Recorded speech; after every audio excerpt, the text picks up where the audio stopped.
আমরা মোস্তাফিজের সাথে আলোচনা করেছি। আমরা ওয়ার্ল্ড ক্রিকেট অ্যাসোসিয়েশনের সঙ্গে মিটিং করেছি মোস্তাফিজকে নিয়ে, যে আমরা মোস্তাফিজকে নিয়ে কি কি করতে পারি, আমরা কোন কোন স্টেপ নিতে পারি।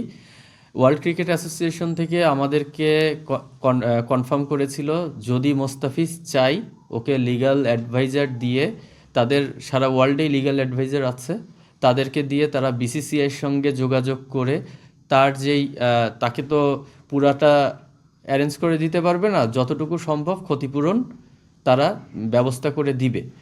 কিন্তু সেটা পরে আমরা মোস্তাফিজের সঙ্গে যখন যোগাযোগ করি, মোস্তাফিজ এই জিনিসটা নিয়ে, কারণ এটা দেখেন সম্পূর্ণ ওর ব্যক্তিগত ডিসিশন, যখন ও বলেছে ভাইয়া এখন আপাতত থাক, যদি আমার প্রয়োজন হয় আমি জানাবো, আমরা সেই জন্যে আমরা এই জিনিসটা নিয়ে আর ফার্দার মুভ করি নেই।